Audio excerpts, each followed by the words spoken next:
New winds are blowing across the world. Nations matter. No international body can stand up for a people as well as their own leaders can. Strong borders are key to strong nations. This is how we keep our people safe and protect our sovereignty. Hot off his speech to the World Economic Forum in Davos, where he made waves with what was seen by some as a strong Trumpian and anti-globalist message to the World Forum, I sat down for a candid conversation early today with Secretary of State Mike Pompeo about how the president views NATO, really, and North Korea. Is that meeting going to happen? Getting out of Syria, and the recent stinging criticism by John Kerry, his predecessor, who says that President Trump should just resign. Watch. You said new winds are blowing in the world, and they're positive. You pointed to the Brexit example and also to President Trump. Nations matter, borders matter. One headline said Mike Pompeo drops an anti-globalist stink bomb with a smile. Well, I did smile. Martha, it's good to be with you. What I did was try to explain to those who were sitting there in Davos why it is that America has been an enormous force for good over these 2 years of the Trump administration, how our policies make not only Americans safer, but the whole world, and contribute to economic growth and wealth creation and freedom all around the world.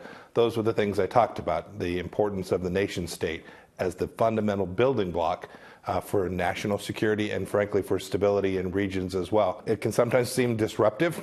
It can sometimes seem like America is acting in ways that are causing trouble. But these fundamental premises that were built out over 70 years ago need to be relooked, and that's what President Trump is driving. That obviously brings to mind NATO, and a report the other day that the president had said to top national security officials that he didn't necessarily see the point anymore of NATO. Do you agree? This administration has done more good for NATO than the previous several administrations combined. The increased resources available for Secretary General Stoltenberg and for NATO partners around the world are significantly greater, approaching now $100 billion greater than they would have been absent the pressure that President Trump put on. He did that for American national security. That is, we want NATO to be stronger to protect America.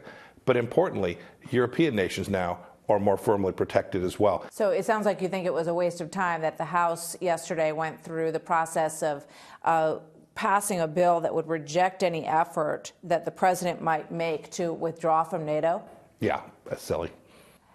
You know, you look at people like General Mattis and Brett McGurk, who on their way out really made an effort to point out their concerns about the president's adherence to alliances or his confidence in these alliances going forward. And you talk about how, you know, the dynamic needs to change. 70 years later, we're in a different world. President Trump knows that America can't go it alone. We need partners. We've built out coalitions of dozens and dozens of countries to defeat ISIS. We've built an enormous coalition to put pressure on North Korea to protect not only the United States, but Japan, South Korea, and the whole region. President Trump understands that strong nations will have alliances that work on behalf of their countries and all countries. And so that's what we're trying to do, not only with NATO, but with every organization around the world. Is it working? Is it delivering security for the American people? If it is, we'll reinforce. And where it's not, we'll work to make it better. This president is committed to ensuring that we have security for the American people. And by that, we'll also make sure that the world is safer as well. There are some people who ask the question about Article 5. You know, if Montenegro is attacked, should young men and women from the United States fight to defend Montenegro? What's the answer to that? The answer is coalitions can work when every member of the coalition is doing their fair share. That's how these relationships have worked for an awfully long time. And unfortunately, some countries took a vacation for 20 years. And thought that the threats from Russia or from Asia or from all the places in the Middle East and terrorism, they weren't doing what they needed to do to protect their countries. Our urging is this. Every country needs to make sure it's contributing enough to make sure that their country is secure. And when they do, America will be with them to support their efforts. So, yes, American soldiers would go to defend Montenegro if needed. I'm not going to get into hypotheticals about what might happen or how a certain scenario might unfold, but make no mistake about it, America has always been there when there were important American and global interests at stake. With regard to the decision to leave Syria, and it's a gradual decision is what we're seeing play out. 2 new attacks over the 1 attempted and 4 killed last week in Syria. How long is the commitment there? I was with the president at Dover when our Americans were returned on this past Saturday. It's always difficult to be with those families. These are patriots. These are great Americans who sacrificed their life to help keep America safe. President Trump understands that and respects that commitment. And so in Syria, President Trump has made a tactical decision. We're going to withdraw our 2,000 uniformed military personnel from that country. But make no mistake about it, the defeat of the caliphate, the ISIS caliphate in Syria is almost complete. We're going to stay there till it's done. This threat from radical Islamic terrorism is a global threat, and America will posture itself in a way to ensure that we're doing all that we can to protect the American people from that threat. So not on the ground, bombing from a distance, is that the way you see it in the future? I think what President Trump will do is we'll look at each situation and make the best decision on how to approach it. If it requires American forces to be someplace, we'll do that. President Trump very much wants to end these long, drawn-out 17 years now in Afghanistan. He says, let's find a way to achieve the ends, to protect Americans from the threat from radical Islamic terrorism, but let's see if we can do it in a way that is sustainable and makes sense.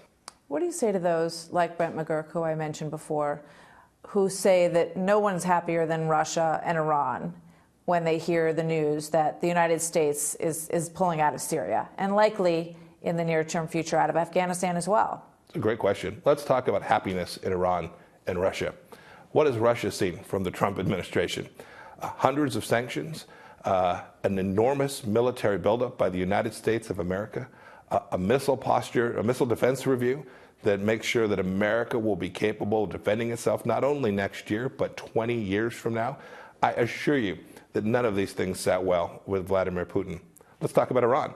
Do you think they're happy that the largest set of sanctions ever in place in an economy that is likely to fall into recession by the spring of this year makes the Iranians happy?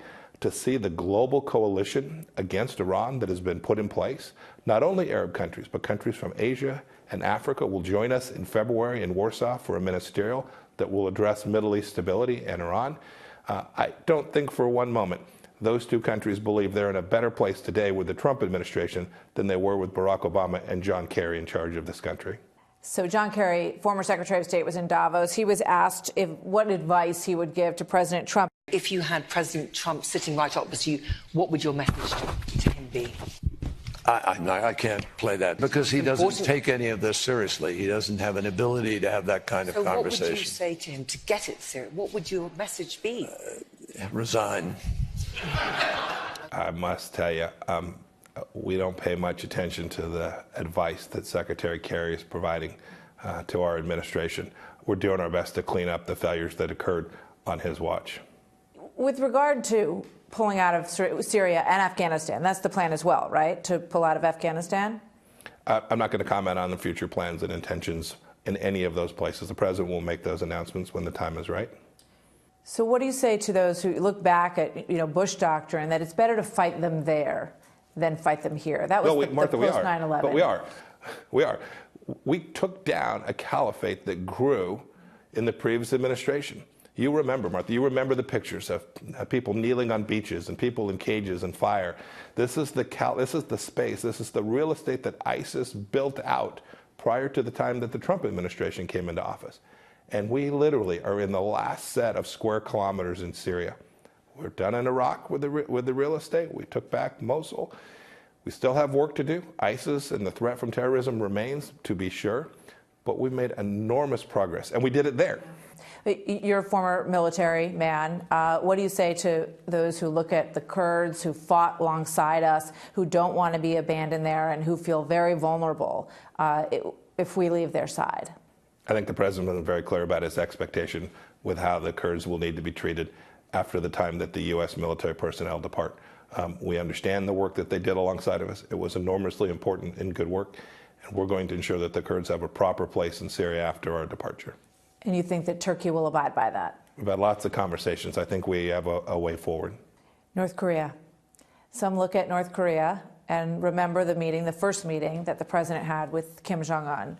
Shaking hands, the president came back. He said, no doubt in his mind that the denuclearization process was underway and that it would absolutely happen. Now there are reports that there's a new top-secret missile base and perhaps 19 new missiles that we can't identify the locations of. Is that progress? Let me start by saying the American people should rest assured that the United States understands deeply what's taking place in North Korea. Sometimes things pop in press reports and folks act like it's news. The American people should understand that the United States intelligence community and our security apparatus knows full well what activities are taking place and, frankly, which ones aren't. With respect to the negotiations, are you saying that those are not taking place? I just want the American people to understand that the United States intelligence community is fully aware of what's going on in North Korea and those things which are not. I don't comment on U.S. intelligence substantively. Second, with respect to the negotiations, President Trump and I have both. From the very beginning, from the first time I went to North Korea as the CIA director, understand that this is going to be a process that is going to take some time. First step, stopping their testing of their missile program. Second step, stopping their nuclear tests. Those still continue. There's been real progress made. There are many conversations going on. Chairman Kim continues to assure the President of the United States he is intent on denuclearization. And I hope that at the end of February, when the two leaders get together, we can make a substantial step along the way. Quick question for you on Kansas politics. A lot of speculation out there that you might consider running for Pat Roberts' seat. There were reports that you spent some time over the weekend with Republican strategist Ward Baker to discuss that possibility, and that Mitch McConnell is urging you to run. Lots of folks have reached out to me and suggested I ought to do that. I have suggested to them that I have a very full plate as Secretary of State, and I intend to keep doing this so long as President Trump will commit to it. So no intention to get involved in the Senate race in Kansas? Martha, every day I'm trying to make sure that I'm doing what President Trump wants me to do to keep America safe. That's my singular focus. Is Mitch McConnell trying to change your mind about that? I know that Chris Kobach, who lost the governor's race there, is considered a possibility to run for that seat. I spoke to Senator McConnell once. He asked me if I'd think about it, and I told him I appreciated the phone call. Would you support Chris Kobach if he decides to run in Martha, that seat? I'm so far out of politics. I think it might even be a federal violation if I answered that question. So I'm gonna just say I appreciate your interest. Secretary Pompeo, thank you very much. Thank you, Great to be Martha. with you today. Wonderful to Thanks be for with your you as time. well.